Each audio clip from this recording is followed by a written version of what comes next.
Welcome back, everyone, to another episode of the Minnesota Rack Stars podcast, and we're doing a little turkey talk today. I have two very knowledgeable individuals who've been turkey hunting for quite some time now. Brian is here with us. It's Mike's dad. He's been turkey hunting since 1984, and he's got some great knowledge that he's willing to share with all of us, not only you guys, but also myself. But yeah, it's a great podcast, and we kind of tie everything in together at the end. What hunting is definitely truly about in the grand scheme of things, and we learned some good, interesting things as far as tactics go, but also, like I said, why we're out here and actually doing this. So with that, I hope you guys enjoy the podcast, and let's get to it. Hey, before we get started here, if you haven't already heard, we have started up our own apparel store online. So if you're looking to get some sweet Minnesota Rack Star apparel, some swag, you can check it out. It's on our Facebook page. We have the link on there. Also on our website, you can go and check that out. We have anything from hats, mugs, sweatpants, sweatshirts, T-shirts, you name it. It's pretty sweet. So hope you guys check it out, and let's get going with the podcast. You guys ready for this? All right. Well, hey there, everybody. It is myself. Mike. Brian. We're here tonight. Just kind of a spur of the moment get together this weekend. I told Mike this last week. I said, Mike, we got to do a turkey podcast here pretty quick. So we made it happen this weekend here, and we're fortunate enough to have Brian here on the podcast with us. And the reason why we have these guys here tonight is because we're doing some turkey talk, and when it comes to turkeys, these guys here, in my mind, the rookie, these guys are professionals. So that's why I have them in here. I'm going to be looking to gather some information from these guys, and hopefully these guys can bring you guys some information as well regarding turkeys here, because in the state of Minnesota, season's just about ready to open. Around the corner. When does it open? You know, the 18th or the Wednesday, I think. Okay. Believe it's the 18th. Okay. And why Wednesday? Why is Minnesota open on a Wednesday? Why right in the middle of the week? Do you know? Is there history behind that or anything? I think since they started running a 7-day season, that's where they run it from Wednesday to Tuesday. Okay. It used to be 5-day seasons, and they switched to 7-day seasons. So I believe that could be one of the reasons. I'm not positive, though. Sure, just kind of follows the calendar then, I would guess. Sure. Makes sense. So how many sick days have you used on that Wednesday? Oh, well. A few? Yeah, right. No, not too many. You usually take off for your at least a good chunk of time, right? Yep. Is the opener of turkey like the opener of like deer hunting, like you need to be out there that opening day, or is it a little different? I'll tell you the truth. I think years ago, people always applied for first, second, third seasons or whatever, thinking that the birds were more dumb at that time. Mm-hmm. Years ago when I first started, I always picked the last seasons, like the 5th, 6th, or 7th, or 8th season. And the reason why is because most of the birds are nesting at that time, mm-hmm. and the toms are out cruising, kind of like bucks, cruising for does, but they're out looking, and the minute you can hit one of them turkeys with a call and they gobble, you can darn near put them right in your bread basket or whatever you want to say. So, but I don't believe that, first, second, third season are any better than the last seasons. You're exactly right. That late season deer hunting could be phenomenal too. Those bucks are searching for those last, available does and whatnot. I mean, deer, have different behaviors, right? Each deer has a different type of behavior. One buck is aggressive. It's going to go to calling and rattling. The other one's going to shy away from it. Do you see similarities with turkeys as well? Yeah. You would say, I would say so. I think, if you got, I'll be honest, I think the old birds, you really got to put some time and effort to them. But some of those younger toms, that just were jakes, and they're a little bit more quick to come in, and but they usually come in groups. But to get one of those old gobblers to come in, and that's like putting in the time and the effort, being in the right place at the right time. Yeah. You know, they tend to give them a call, and they might gobble once, and you might not hear them the next 20, 30 minutes, hour, and you think they're gone. And I think that they're just smart, just like deer are. You know, those old bucks are hard to come by when they're seasoned, right? Getting to Mike's point, there is a lot of times you get one to gobble, and it could take over an hour. You know, if he's not gobbling anymore, 99% of the people will get up and they'll move. Well, they move 50, 100 yards away or something, and that bird was actually coming towards you at a slow pace, but he ends up seeing you, and boom, you're gone. He's gone. You might as well hang it up because he's not coming back into you. Mm-hmm. So yeah, I believe that's. I'm just. I think I'm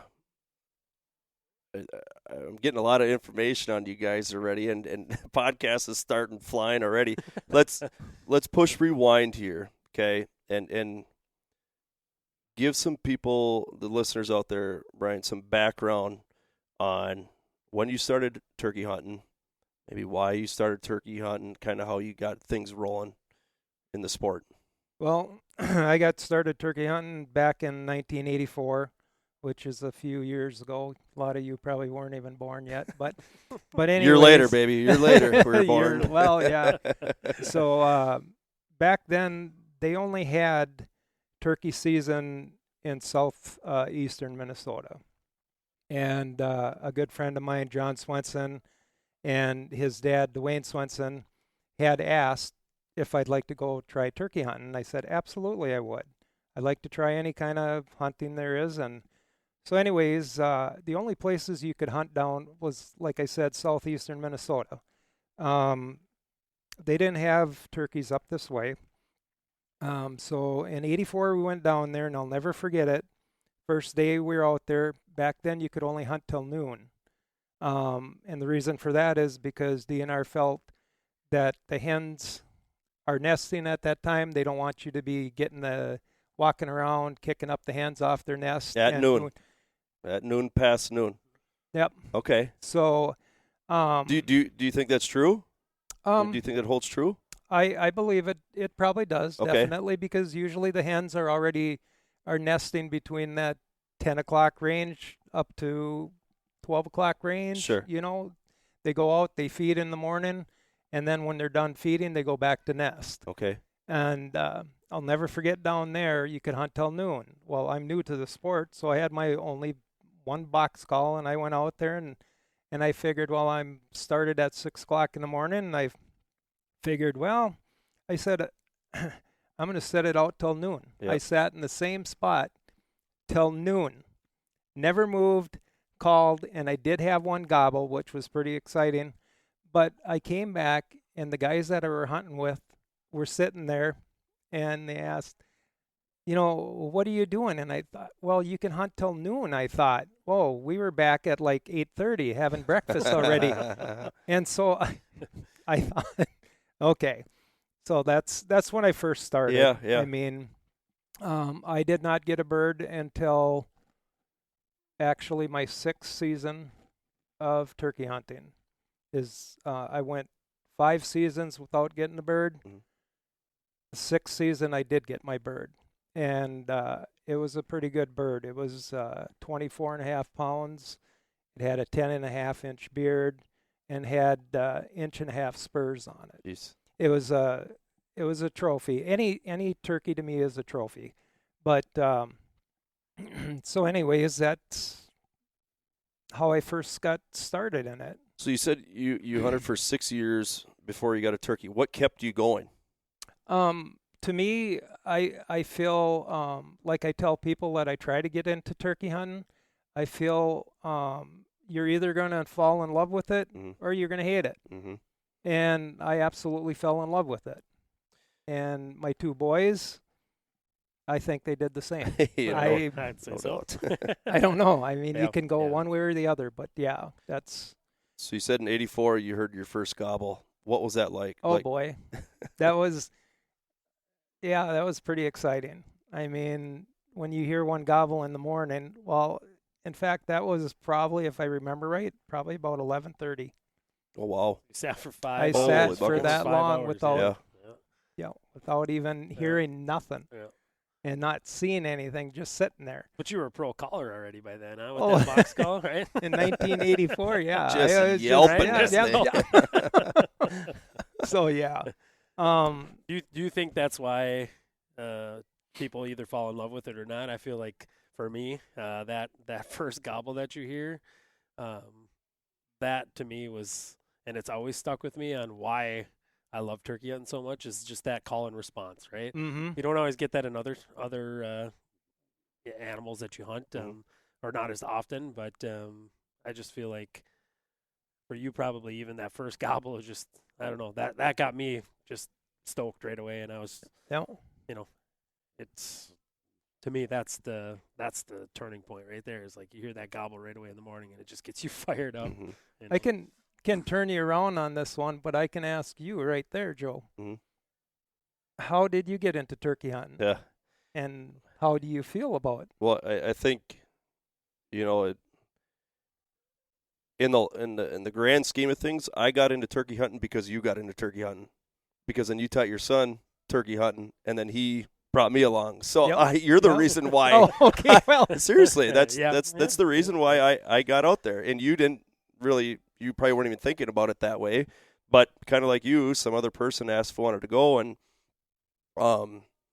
it was I'll never forget it. It was I was staying at my in-laws' place because my wife and I moved back home, I guess you could say. I took a different job, and we moved in with her mom and dad for a certain amount of time, and I was talking to Mike, and Mike's always talking about turkey hunting, and I think I was helping coach softball at the time. We lost the game, and I told Mike, I said, I'm going to go turkey hunting with you. I'm going to use my bow, and I said, I need to kill something because we lost the game or something like that, and I was frustrated. I said, we're gonna go out and and kill something, and I'll never forget it about the decapitator. The guillotine. The guillotine. Yeah, oh yeah. Broadheads for my bow. Yeah. I didn't do any research on it or anything, and I just screwed those baby on there. And I told Mike, I said, I'm taking a turkey's head off tomorrow. I've never been turkey hunting in my life, right? But yeah, and kind of the same thing. Like I'll never forget. I've been on other turkey hunts that I've kind of forgotten about a little bit, but this one here, I'll never forget. Waking up early in the morning, I was extremely confident that I was going to kill one. Because I had Mike with, and he was telling me, oh, it's a guarantee, we're going to get one. And we get out to the spot. We thought birds were going to come in. It was on the edge of some pines with an alfalfa field. And Mike's sitting there calling, and there's nothing. I'm like, yeah, this isn't going to work. There's no turkeys out here or whatever. And then, like you said, I mean, it was like a lightning bolt struck right next to me when I heard that first gobble, and I'll never forget it. It was straight out in front of us in these pine trees, and I was like, holy Lord, and my heart just started pounding. And so we're just watching. I think Mike might have let out a little yelp or called back to it, and it fired right back, and Mike's like, this thing is coming in. Like, I'm like, holy Lord, like I'm shaking already, and I don't even see this bird, and all of a sudden he steps out, and he was sitting there just gobbling, and the sun is shining on him. The sun is to our back, shining right on him. And he just struts, like you said, slow as can be, back and forth. And he works his way all the way into the decoy. And I pull back, and he's probably 4 yards at the most. No, he's not very far. Maybe 5-6 yards. That's about it. Yeah. 6. And I pull back my bow, and I'm like, this is a done deal. And I'm got the pin right on his head, and I let it rip. And like I said, I didn't do any research on these broadheads. And it's my understanding now that you're supposed to have a 4-fletched arrow, not a 3-fletched arrow.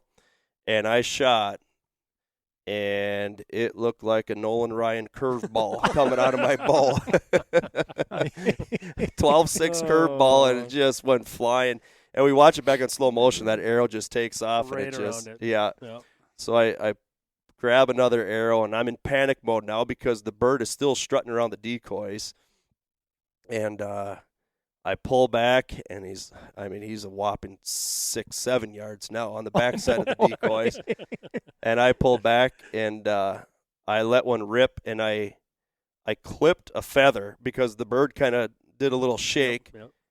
And just continued to strut around the decoy. And I'm like, you got to be kidding me. Now I'm down to my last arrow. So I aim right in the middle, and I'm in panic mode, and I let it rip, and I hit it, and it kind of took off across the hayfield, kind of limped across, and ended up getting some tall grass and willows and stuff, and we unfortunately weren't able to find it. But, I mean, I just replayed that entire first hunt right there. That's how much turkey hunting means to me, and that first time going out was just absolutely amazing. And I think there's a lot of people that can relate to those stories as well when it comes to that first time going out turkey hunting. And I've been out with a few people, and I'm like, oh, this is awesome. You got to come out turkey hunting. And like you said, some people just say, this isn't my cup of tea. But that's fine. You guys don't have to go out turkey hunting. That leaves more birds for us. Right. But Mike, how about you, man? Let's hear how Pops got you out in the woods. Yeah, You're turkey hunting. I don't remember how old was I when I would have been when I went the first time. Been 12. 12 years old, Mhm. yeah. Out of Jimmy's. Yep. And we were it was a kind of a pasture area with some trees, and we went out there, and it was my dad, and then it was my grandpa as well, and we were out there, and we're sitting under pine trees at that time, right? Yeah. There's a couple stories out on that property, so I'm just That was the second one you got out there. Your first one, we were sitting on the side okay hill. on the side hill. Yes. Yeah, okay. and All right. Grandpa Yep. was Yep. behind us. Yep. He was sitting behind Yeah. us, and Yeah. I remember we heard him gobbling, and I was just shaking like crazy. Windy, really windy. It was that windy. day. Yep. It was super windy, and we couldn't get the bird to come in. He was hung up, and I remember you actually went back and called. So my dad went back, a little bit farther away to sound like that hen was going away from the tom to kind of draw him a little closer. And I remember, you could tell he was coming closer and closer. And sure enough, Dad walked back down, and we were sitting there, and he came in, and he's strutting. And I remember having the gun up, and I had it up on my knee, and I'm ready, and I'm probably just shaking like crazy, And he gets within range, and I'm not shooting. and Dad's like, shoot him. And that's not the first time. There's another story too later where it's just shoot him.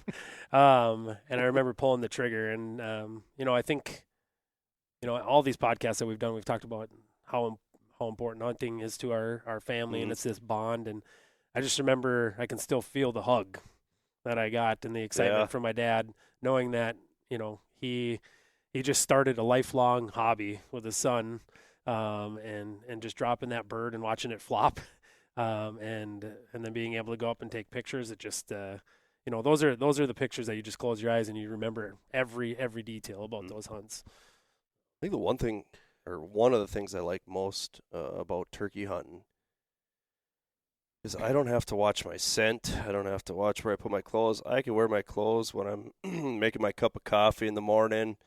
I mean, that's what I like about turkey hunting. I can relax in the morning and just kind of do my thing and move at my own pace, where deer hunting is like you have to watch every step when, scent control, what you're doing before you get dressed, your deodorant, showers, clothes, all that stuff. You're just trying to watch every single step to kind of put the odds in your favor. Turkey hunting, you can just relax and kind of move at your own pace. The season's long enough where you can kind of pick and choose when you want to go. If the weather isn't great, you can kind of do those things. But tell me about your guys' your hunting shack.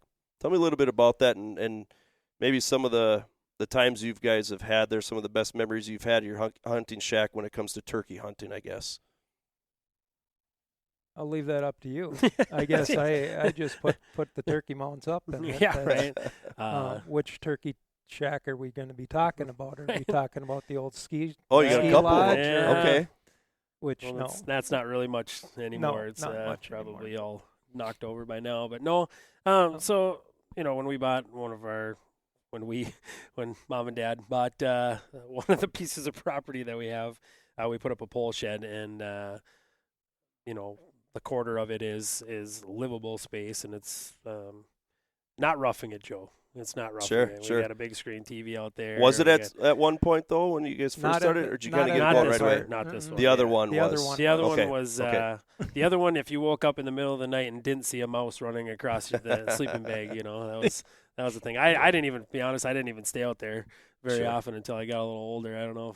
I just didn't seem very safe to sleep out there. So you paid your dues, Brian. You paid your dues. Yep. But no, it's super nice. We got it.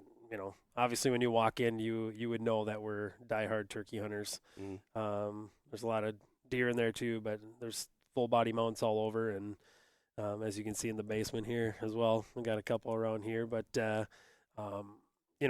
many fun times that we've spent out there. Go out there for the weekend, and just hang out. And the cool thing is while you're out there, you're just talking about all those stories while you're out there, all those different hunts that you had. It's nice also because you literally can get up in the morning, and that's a good piece of property for turkeys, and you can just walk out and get to your spot. I mean, you don't have to drive anywhere if you're hunting that property, and so you wake up in the morning, make coffee, and watch TV for a little while, and out the door you go, and you can hear them gobbling already as soon as you step out the door, and so that's pretty neat feature of the staying out there. And so how many people are in your camp roughly? Is it just you two, or who's all there? Well, at one point we'd probably have the two Shocker boys, Justin, I, and you, and I don't know if Aaron stayed out there or not. I don't know if he has or not, but I don't think he has, but roughly 5, 6 of us. 6 of us, yeah. 5, Okay. 6. Yep. That's cool. Yeah, and you can make it more about other people and get more people involved. Obviously, it's a lot more enjoyable than sitting out there by yourself. Right. It makes it all worth it. But dang, just going back to it. Actually, I made one of my turkey videos I made. I start off the video with me making coffee, and there's just something about that morning coffee before turkey hunt, and I just love it. It's the best coffee around. So tell me about, maybe, do you have one thing that you have to do, one ritual or one OCD thing that you have when it comes to turkey hunting? Like, I need to do this every single time. That's actually so I'll go to a couple of them. There's a couple of them. So, we've, the eastern birds here in Minnesota, we've, shot our fair share of those, but then we also traveled out and shot some other birds in different states. And I just remember a South Dakota ritual. There was a song that we always listened to, right? Actually, there's a couple of them. Pictures was one by Kid Rock and Sheryl Crow, and we would just belt that out as loud as we could, on the way out there every time it came on. But the other one was Mark Anthony's "You Sang to Me." So if you ever look that up, it's kind of a slow one, but it's a good one. And gets you in the mood. That was the one that always I remember. It was just like we had to play that song on the way out. The other thing that we do is we do a little fist bump and then a double boot tap. I remember you telling me about that. The fist bump and the double boot, and it's changed over time. Like sometimes it's 3 boot taps, and maybe depends on if we don't see a bird that day, we might switch it up a little bit. But no, and that's become something. So Sarah, my wife, hunts. She's done some turkey hunting. She's got a Jake so far, and we're gonna get her a Tom this year. And now Juliana, our oldest, has gone out a couple times, and so it's cool because when we go out now, Juliana's doing the little fist bump and the double boot tap, and so it's just that family bond, right? And it's those are the kind of things that just makes it fun to be together and out there hunting. Well, Brian, you got anything that you do over and over again? Pretty much the same as what Mike was saying. I don't know. A lot of praying before I go out. The Lord is somebody you really need to talk to, because He's basically the one providing you these birds and stuff. So no doubt, I hold a lot of key to praying. Other than that, I got to make sure I have my mouth call. I mean, I've gone out. This might be a different subject than what you're thinking that I should be saying, but if I don't have my mouth call, it's like, what's a good saying that would be if you don't have something, you feel naked. Yeah, I feel naked. Well, no, I've run around a few times naked in my life. That's not that bad, actually. No. It's worse not having a mouth call. But, we're going streaking. But no, that is one of my go-to calls is a mouth call. And if I walk out, I do feel naked without it. But you learn and adjust to.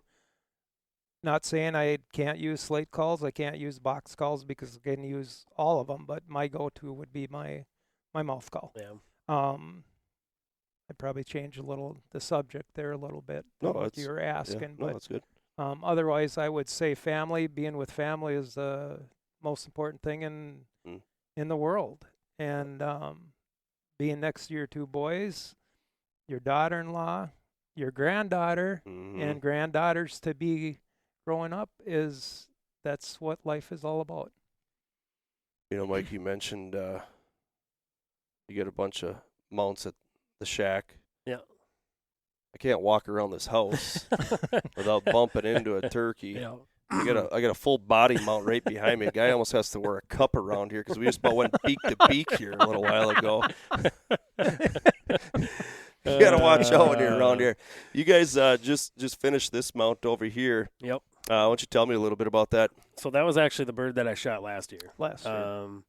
The last couple of years, I guess I'm just holding out till the very last day, and that's what's happened. So I actually got this on the very last day out hunting, and we ended up this guy's rye field was probably 8 feet tall. I mean, it was ridiculous. Probably not 8 feet, but it was over my head. And we sat and we crawled up on this bird, and we decided he's not coming to us.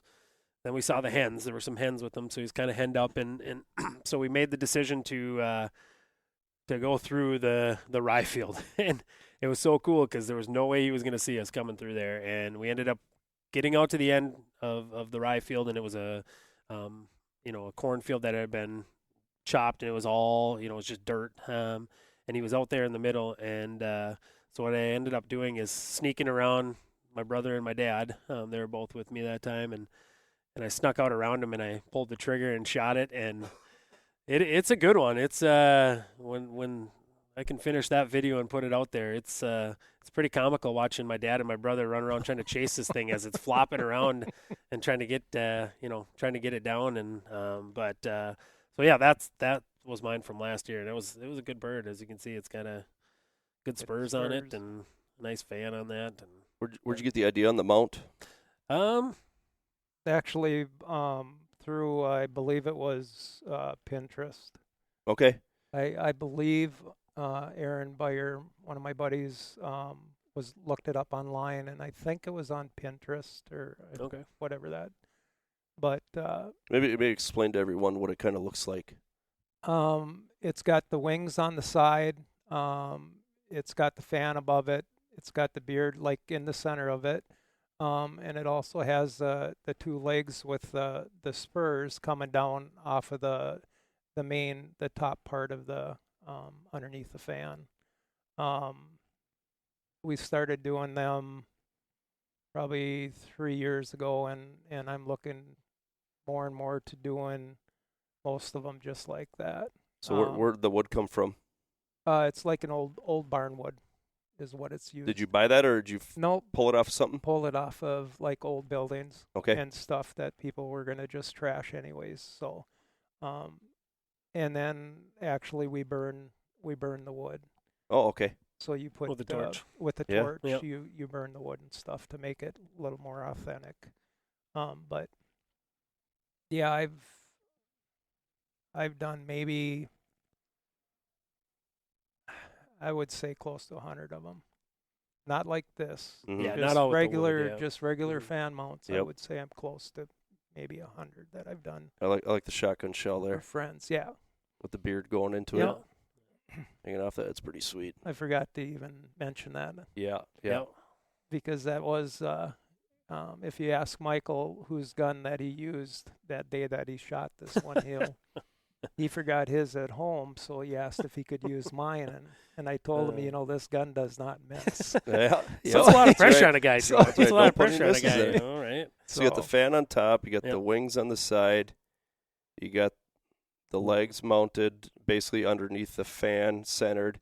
Yep. And then you got hanging between the legs, you got a shotgun shell and a big long beard dangling Hanging, between yep, his legs. yep, That's yep. pretty sweet. That is pretty sweet. So, Well, we've heard some good stories here. Let's hear your biggest mess ups. We'll start with Mike. Ooh, You already heard mine. biggest mess Oh. up. You've already heard mine. One thing that I'm still challenging myself to do is, we have the option to shotgun hunt them or bow hunt them. Mhm. And I have shot my fair share of them with a shotgun.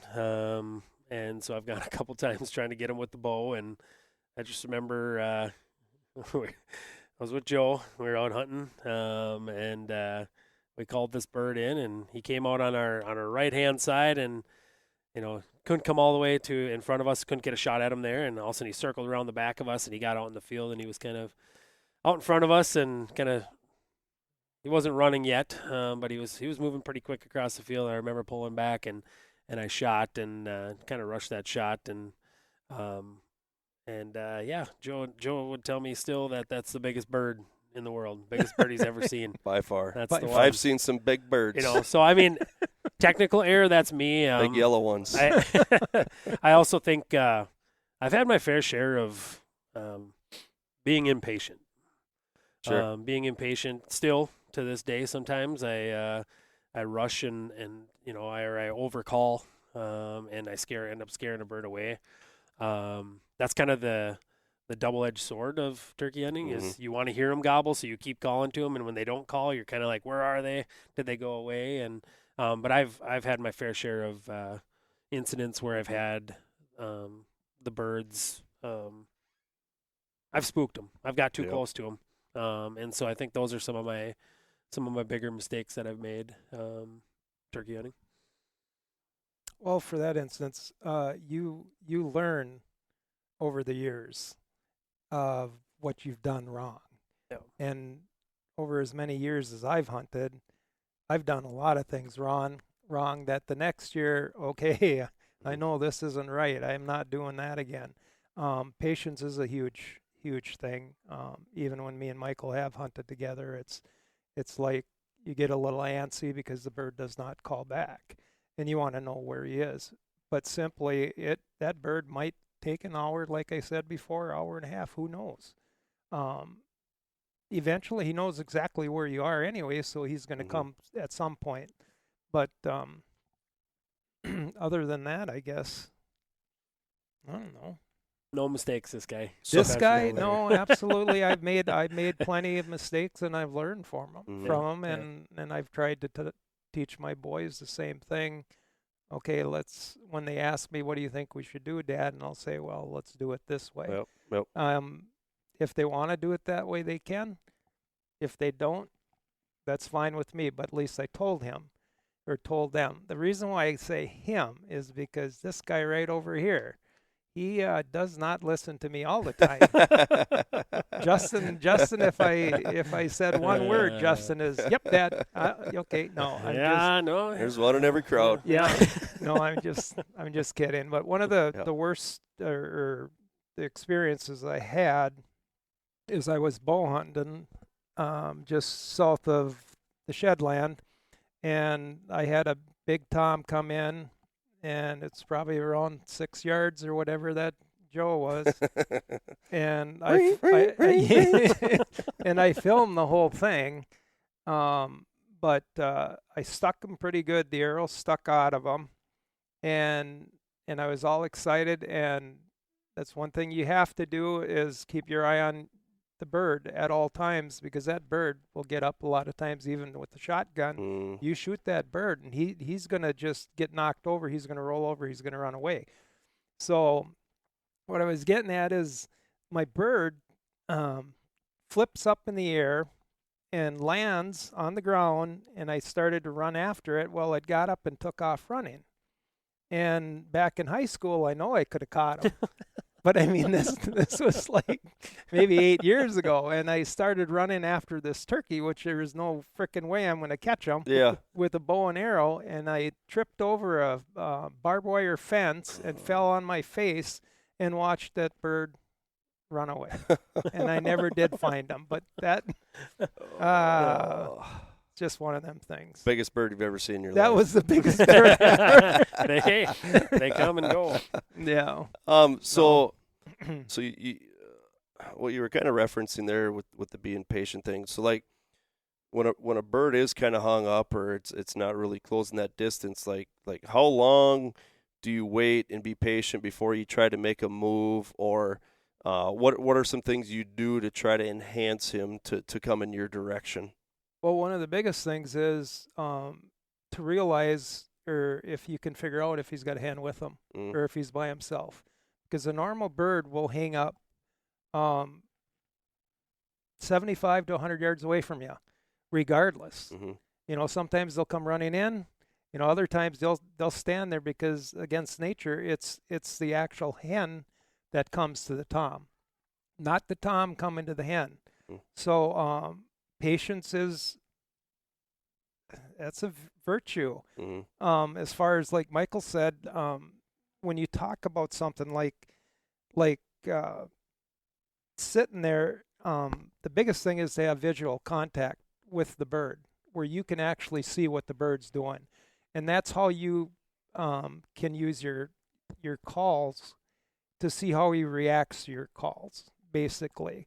And back before this, Michael was talking about that when he shot his first bird, I got up and moved probably 50 70 yards behind him. Well, that tom thinks, oh boy, she's going away from me.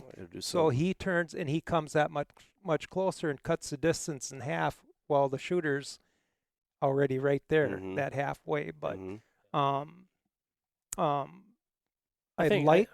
Go ahead. I think too, when you talked about like being able to visually see them, then you get to use your surroundings, right? So like if you see him go one way, a lot of times then you can actually use, because you're far enough away from him to where you can see him, like you can actually go cut him off, or you can, if you see those hens, you can cut them off. So I think, another piece of that visual contact and being able to see them is being able to move on them if you need to, right? Right. Rather than sit still. And you can always see how they're reacting to your call. Basically, when you're calling, you can see, okay, they're gobbling or whatever, and then they double gobble, triple gobble. If they double, triple in a row like that, that means they're hot. They're ready. They probably don't have a hen there, but absolutely right what you're saying. I mean it. What do you think of Tom is doing? Because I've watched him before, where they're out 200 yards, and they're cutting across the field, and you're calling to them, and they immediately call back, but they just keep on their way. Do they know for sure they're going to find hens? Or are they going to a spot that usually has hens? What's your thoughts on that? Because it's like, what are you doing? Like, I'm telling you, I'm over here, but they just keep going on their path. They have their own strutting area. So a lot of times they fly out of the roost in the morning, they hit the spot, you see them, they know where they strut, where all the hens come to them. They go right to that spot. He's just calling you to let you know, hey, I'm going over to my strutting spot. Come with me type of thing. Yep. That's what I'm guessing. Sure. I mean, I've seen it before. Yeah, for sure. Because to me, like, being young in this sport, it's like, well, they're calling back. Like, they're interested to a certain degree. But at the same time, like you said, Mother Nature is, the hen goes to the tom. Tom doesn't go to the hen. And from my understanding, it's when the toms are desperate, then they'll come to that calling. Or, getting to my next point here, your decoy setup. depending on the time of year, if it's early season or late season, if there's hardly any hens available, maybe Tom's been in a bunch of fights. Maybe it has a different personality. What does your decoy setup look like from early season, like the opener, to like that last season of the year?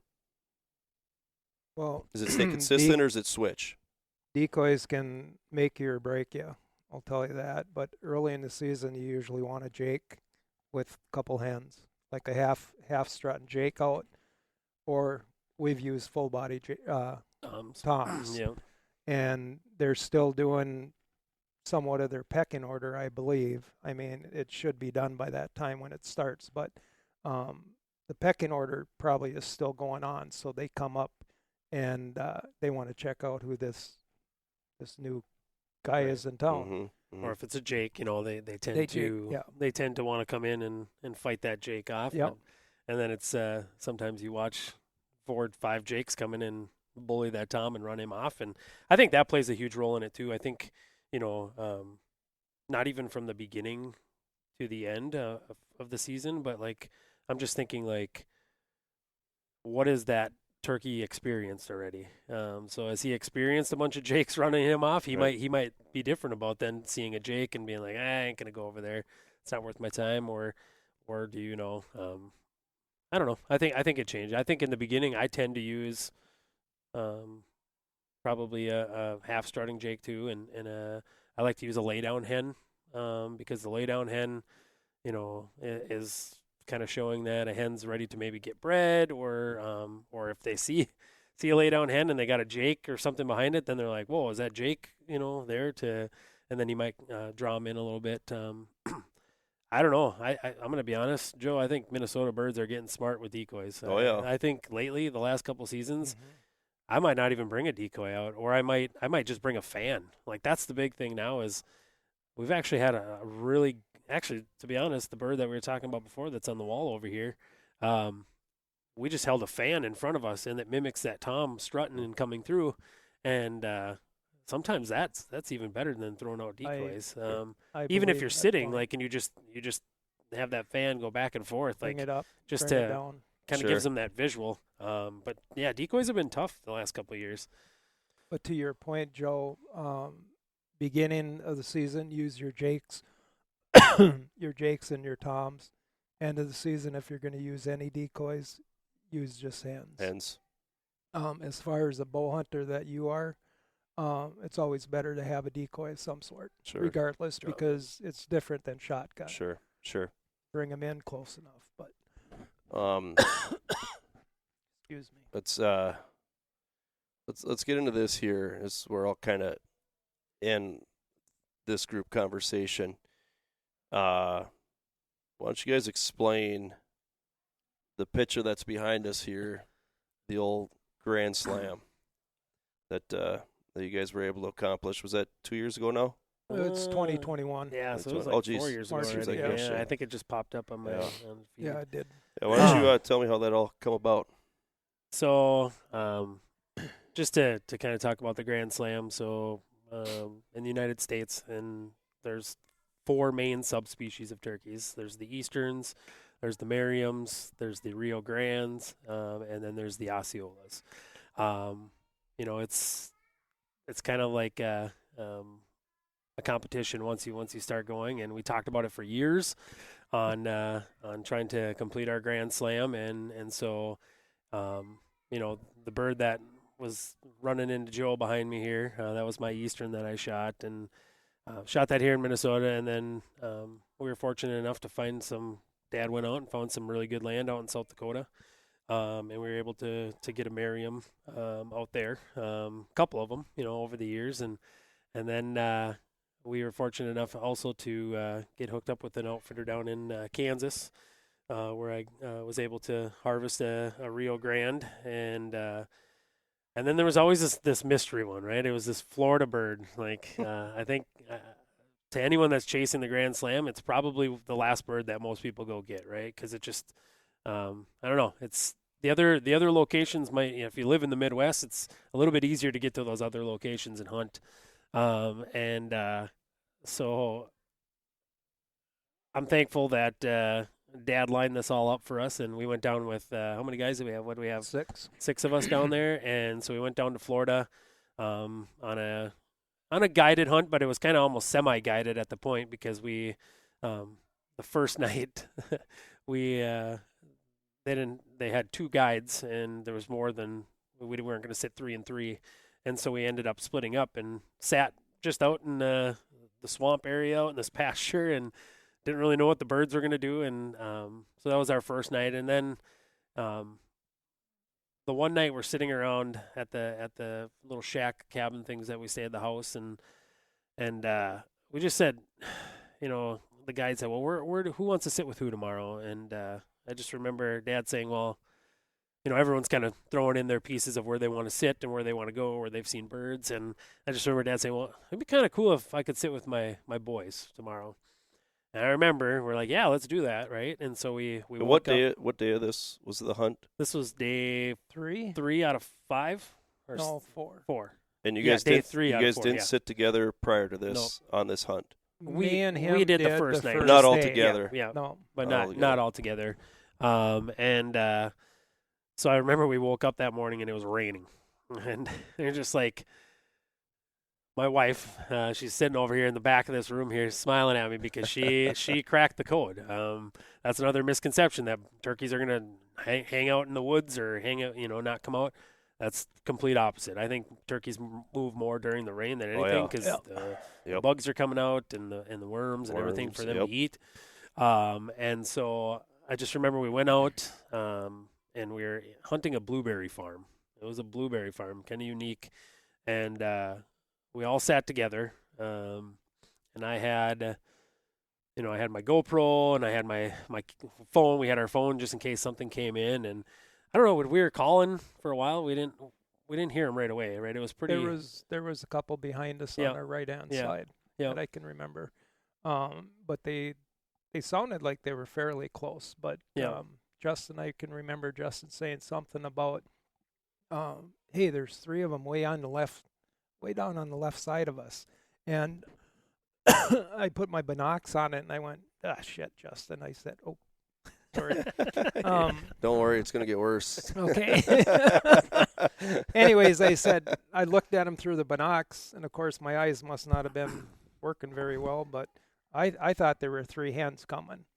And they got a little bit closer and a little closer, and I'm looking at it through the binocs, and I'm going like, yeah, there's 3 toms coming in. So you can continue your story. Yeah, and Dad being the competitive guy he is, one of them was strutting, right? And he's like, I'm gonna take the strutter. And we're like, yeah, you can have him. And Mike's in the background. Bang! He fires. Shoot him first. And I just remember they worked, and the guide, he was just little calls, like little soft, very soft calls. Just kind of getting them that last little way, and I'll be honest, like they got pretty close to us, and he was still calling, and I personally myself, I probably would have been done calling, would have quit because I knew that they were there, they were coming in, and he's done it a million times and has a pretty good track record down there, and so we ended up waiting, and we said, well, we're going to shoot on the count of 3, and I remember Dad still. I want the one that's strutting.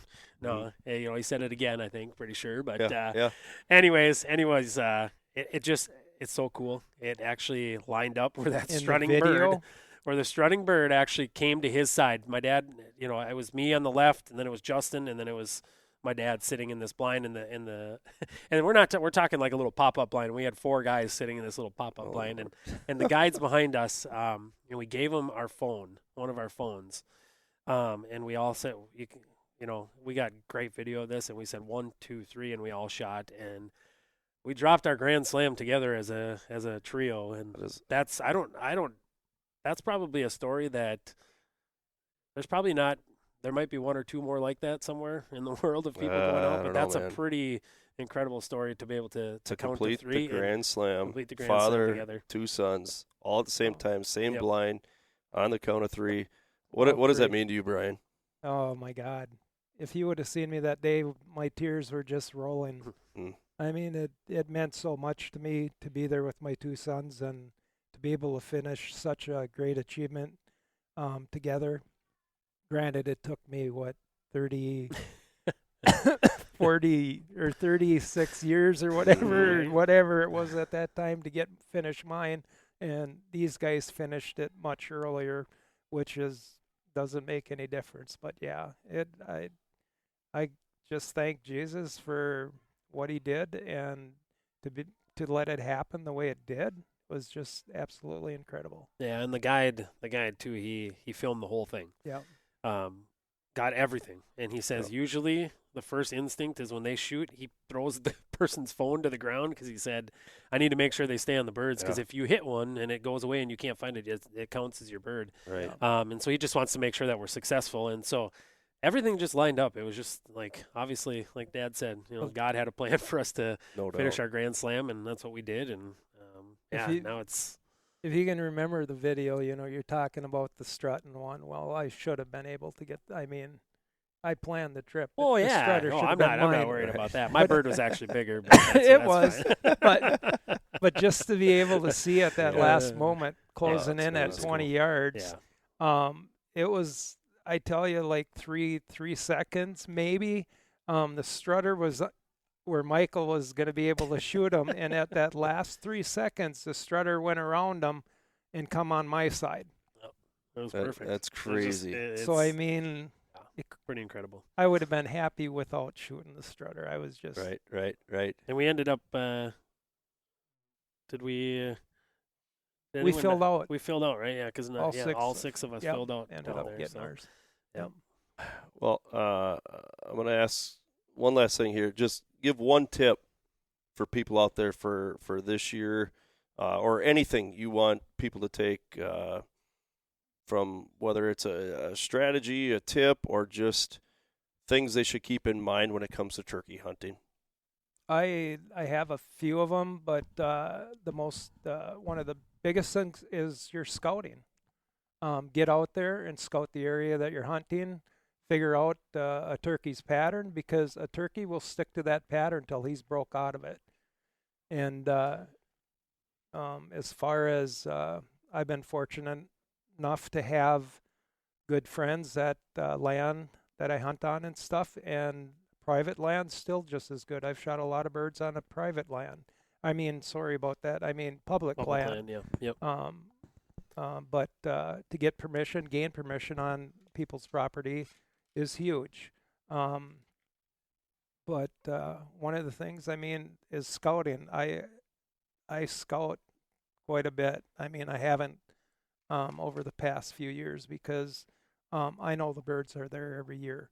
But for anybody else, get out there, scout. If you see turkeys on somebody's property, feel free to go up there and ask. The only thing they can tell you is no. Yeah. Most people don't turkey hunt. Yeah, for there sure. are a lot of owners. Yeah. I think, too, when you say scouting, just to even throw a strategy on top of that, is when you know some birds are on that property, go out there right at dusk when they're going up into the roost and they're flying up into the trees. You can give they make owl calls. You give a little owl hoot, and just listen. Just sit out there in the silence and just listen, because that could make or break your morning hunt, right? Because if you can pinpoint where they went to sleep, or they're in the roost, and not walk that way in the morning, you want to make sure that you're not going to spook them in the morning. And it just helps you kind of know where they are, especially if you already know their pattern and where they're going to go after they fly out of the roost. I think other strategies, like you talked about before, your first hunt, you sat there for 5.5 hours and didn't hear a single bird. I think it's okay to move, but I think it's also okay to be patient and wait it out for a little while. I'll be honest, some birds are silent. Some birds never, ever gobble at all, and they come in silent. Perfect example of that, the Jimmy's too. My gun's laying on the ground, bird comes in silent. We hear the wings coming across the ground, and Dad tells me to shoot, and I don't have my gun, and finally I pick it up and shoot it. But yeah, so being patient, and then not overcalling. I think that's huge. what Michael just said right there is probably one of the biggest things. Do not overcall. Excuse me. But yeah, I don't know. I think he said it pretty well there. And I think if you get an opportunity to, another thing, if you get an opportunity to be around hens, just listen. Listen to their calls, listen to what they're doing, and then mimic them, especially if you can get good with a mouth call, which are pretty challenging. It takes a while. But yeah, just being able to listen to the hens and figure out what they're doing and mimic that. That's one thing that my dad's taught me and that's probably why he doesn't leave home without his mouth call, because he's gotten so dang good at it. Okay. So, yeah. And so, but that's because he's heard so many birds do things and you just mimic it, right? And it just helps you. I don't know. Helps you be more successful for sure. Everything you said on that last thing is when you're listening to the bird, the hen, and I say you mimic every word and she'll come back at you, and then you do the same thing what she just did back to her, and what happens is that bird does get pissed off, and that hen will, even if a tom's behind her, that hen will bring the tom in because she's going to come and figure out who this other hen is that's doing all this calling, because I don't know, she's probably one of the dominant hens. For sure. So speaking of the hen, welcome, mother hen. Mother hen. Brought my sister Sarah in here. Sarah, so obviously on the topic of turkey hunting, you've killed one turkey. Oops, hold up here. I got to turn this guy up here. I don't know why we don't have. Oh, there we go. How about now? Are you on now? There we go. There we go. Yeah, perfect. Good. Sweet. Yeah. All right. So you worked hard for this turkey. I worked really hard for that turkey. We're not talking about the turkey next to you. That one came easy. Just let out one gobble, and here I come. Let's hear the story on yours. Oh, well, so from what you have said and everything, we were not a turkey hunting family. And so... Tell them why we weren't a turkey hunting family. Do you remember why? Our family just not like... Oh, because Grandma and Grandpa's... Yeah. So, yeah, Grandma and Grandpa they had wild turkeys in their yard that migrated from a farm next to us, and they were essentially tamed to a certain degree. And there was a lot of them. Mm-hmm. And sometimes they weren't the nicest to the little cousins, and they'd go running at them, but they would take them out. Yeah. I don't remember which cousin it was, but the toms I think it was Ben. Attacked the 3-year-old kids. They'd come right at them and take them right out. I think they got a couple boots after that. I think the best video is of Grandpa in Easter time. Yep, and he's out he's like strutting, and he's making the sound, and they're calling back to him, and it's the best. That would have been in what, 1980, or maybe like 90, 91 maybe. Yeah. Probably 91-ish. 90. Yeah. Home video VHS. The VHS. Best. So yeah, I don't know, and I guess I never really thought of turkeys being out where we hunted. Yeah, it was more like we viewed turkeys as like cattle. For Right. sure. It was just like they were on the farm all the time. So we were just like, whatever, turkeys.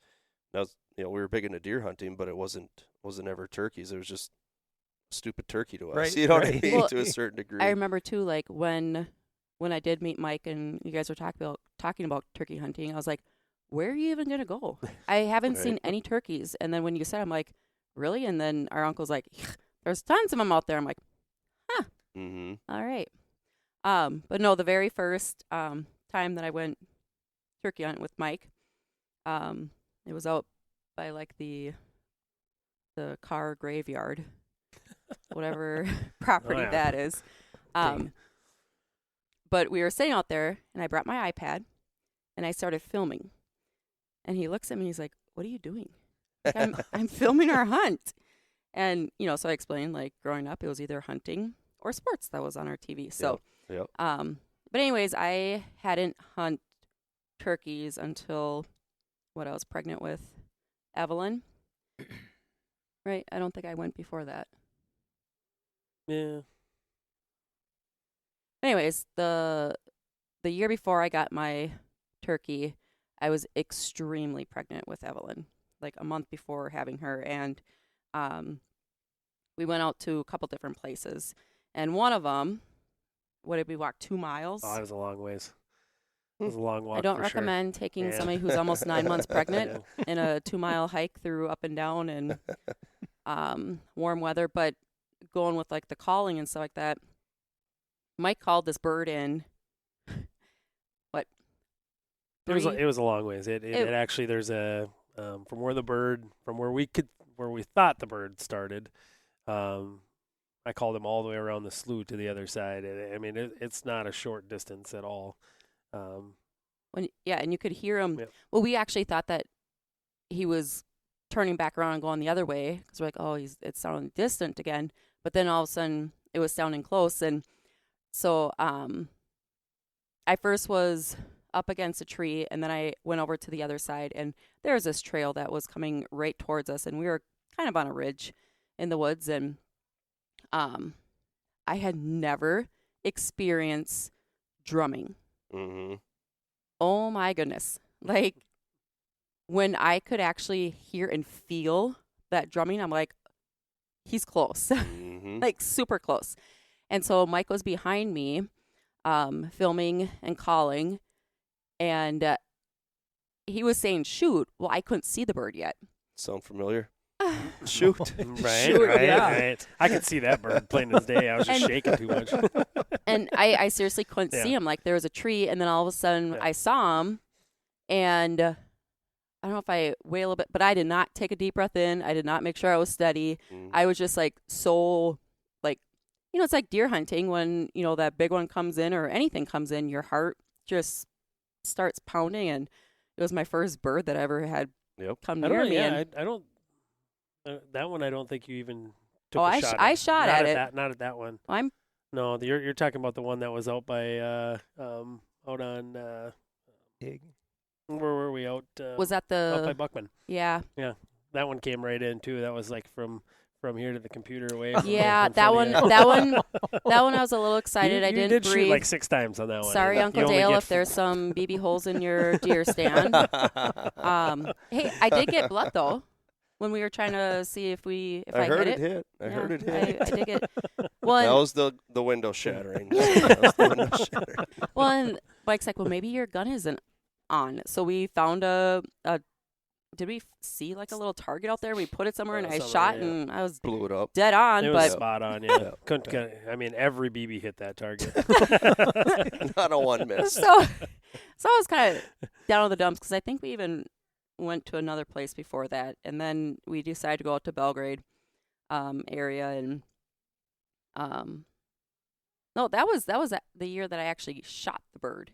Yeah. But this one, I wasn't pregnant with that one. Yeah. So like the one, but anyways, the year before I actually shot my bird, like we went to a couple places, no luck, and then had baby, and then that was kind of it for that year.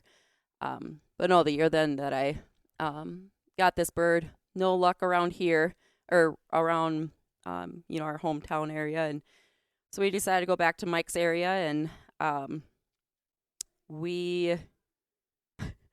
whatever this property that we went out to, I feel like there's always birds everywhere. Oh, it's a honey yeah. hole. It's But anyways, we drive out there, we don't see anything right away, and we're getting unloaded and getting everything ready, and then we saw something in the corner, and so it was a quite a ways. We were in this direction, and then we cut over this way, and then we finally got to where we want to sit, and I just remember Mike was calling, and I could see the bird running at us, and I'm like, okay, there's a hill in front of me.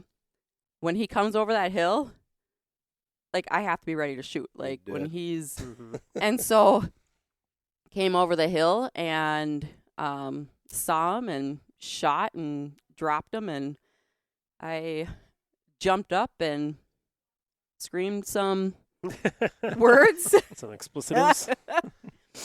And Yeah, it was like the adrenaline. I've never shot a bird before, and so it was just a different experience than the deer hunting. And then when I got up to it and fanned him out, Mike was like, "Oh, I was like, "Oh, it's a Jake." He goes, "Yeah, I knew it was a Jake already, but I didn't notice that it was a Jake." And so I was like, "Oh man." He's like, "No, it's fine. It's your first bird, and Heck yeah. it was a good size." It's not like, I mean, it's the, like you said, it's the experience, the adrenaline. Like, it didn't matter what bird that was. Like, we worked hard to get that. I remember we tucked ourselves into some pretty thick like thistle-y stuff. Yeah, it was, and we snuck in there, and no, that was pretty awesome. And the first person I called was Brian. Yes. And I said, did I kind of go like, I'm done with this? Like You Yeah, played it you off. I played went- out- you I played went off another somewhere. miss. Oh. Right. Yep, And Brian's like, "Are you serious?" You missed another one, and I was FaceTiming him, and then I showed The bird. the Yeah, bird, sweet, and sweet. um, Yeah, you I get was to- nice about it. Of course you were. you're like, yeah. "Are you serious?" Yeah. If you hang around us long enough, you'll know that you're not going to get the truth right away. What happens? You're going to get a run around and a whole story left and right before you actually hear the final verdict. But, yeah, I mean, I think the whole point of this podcast is not only to inform everyone about the tips and tricks and all the things that we've learned throughout the years as far as strategy goes. I think the biggest thing is all of us sitting here right now, and it started back in 1984. Yeah. And it trickled right down the line here. And that's something that you can definitely hang your hat on, Brian, that you going out there as a young lad and taking a chance on doing some turkey hunting and staying out till 11:30, because who knows, maybe you didn't hear that gobble at 11:30 or whatever it was. Maybe you would have hung it up, but you heard that, and that got you hooked. And the other thing on top of that, kind of like what you're talking about before and referencing, the creation that we have here to be able to go out and hunt these birds, and how majestic and appreciative we are for these animals that we've been given to chase. And the opportunity to be here on this earth is absolutely amazing, just to share these experiences. And it's no different whether it's turkey, deer, elk, you name it. Yep. They're absolutely amazing creations, amazing animals. And I think that's the one thing these haters out there don't understand. Majority of us hunters, we appreciate these animals. We appreciate the land. We're conservationists. Look what we were talking about today. You're enhancing the habitat for the animals on your property. Yep. It's not we're going out here just to kill these animals. We're creating great habitat for these animals to succeed out there, and to share moments with families and pass that on down generation to generation is our goal. I mean, when you get out there in the heat of the moment, it's fun harvesting them or whatever, but then the page turns. And it's, how can I get my son or daughter-in-law or granddaughter a bird? Or what can I do to enhance the opportunity for more birds to be here next year, so not only myself but my family members and friends can come out here and enjoy this creation that God has given us. I think that's the whole point of this podcast, and hunting in general, I think. Absolutely. But Well, and they're preventing those animals from not being around. They're making sure that, like you said, their habitat. So it's not like we're, with hunting, harvesting, like, oh, those, we're not going to have those animals. Like, no, what they're doing is they're keeping those animals around. Mm-hmm. They're allowing those animals to thrive. You got to keep the number in check, and Mhm. and also give them a good habitat where they can succeed and become good, healthy, nutritious animals for us to harvest and consume. So, last question here. What do you do with your turkeys when you end up harvesting them? I mean, you jerky. I mean, what are we doing with them? I've done jerky with them before.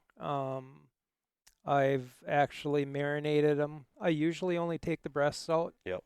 Marinate them for 2-3 days in a marination sauce. Put them in the fridge or whatever, and then I've actually grilled them. But one of the favorite things I like to do is make a cheesy turkey sandwich. Yeah, like pull it apart. So yeah, put it in you a crock put it pot. in a crock pot, slow cooker all day long. You add Velveeta cheese to it, and then you add like cream of mushroom or cream of chicken soup to it, and that will be probably the best turkey that you've ever tasted. That sounds good. Mike, what do you like? Well, that's what I've grown up on. Yep. I mean, that's been kind of our go-to for that. But I've also chunked it out and wrapped it in bacon because anything in bacon is good. You know how that goes. Oh, Dad knows that. He's the bacon master Bacon over here. sandwich. But no, just I've smoked it before too. My brother actually has done some of the jerky, and that's turned out pretty good before. But yeah, that's kind of what we do with it. I probably would have tried smoking, but I didn't have a smoker of any sort when I was. But both of my boys do, and I've had some of the smoked turkey, and it, to me, if it's done right and seasoned properly, it's very good. Yep. I've only had it 2 different ways, and one was my way, which was I just did a turkey tater tot hot dish. Oh, Nice. I just cubed it up, fried it, and then threw it in the oven. You know, just like a normal tater tot hamburger hot dish or whatever. So I just fried it, threw it in there with the vegetables, cream mushroom, tater tots, cheese. Phenomenal. And then one day when I was talking about living with my in-laws, my mother-in-law, I don't know if she thought it was a pheasant breast or something like that. She's like, that was a big pheasant, you know. But she put it in a slow cooker and made turkey pot pie with it. oh, And that was phenomenal. But yeah, putting it in a slow cooker and getting it to get nice and soft and moist, that's phenomenal. But yeah. Are you guys cool with everything? I mean, Yeah. Do we want to shut her down, or I think we're over an hour now, but we got the kids coming downstairs, so this might be perfect time to shut it down. But all right, well, thanks for listening, you guys. Appreciate it. Till next time. It's almost turkey season. We're getting excited. Right around the corner. Good luck to you guys out there. Be safe, and we'll catch you later. And there you guys have it. Thanks for tuning in this week, you guys. We truly do appreciate it. Turkey hunting is right around the corner if it hasn't already started in your state. It's a fun time of year. I really, really love turkey hunting. I wish I would have started earlier. So for those of you who are out there that haven't turkey hunted yet, I highly encourage you to try it at least once. And like Brian was saying, you might get hooked and you might say, you know what, this isn't for me. But either way, at least you'll know, right? With that, like I said, thanks you guys for all the support that you guys give us, not only on our podcast, but also on all of our other social media platforms. Also, I want to give a shout out to all of our partners, Arctic Shield, Domain Outdoor, J&R Outdoors, Skullcraft, The Fish Guide, Tacticam, and also Fourth Arrow Cam Arms. Like I said, I appreciate you guys tuning in, listening. Take care, and until next time, we'll catch you later.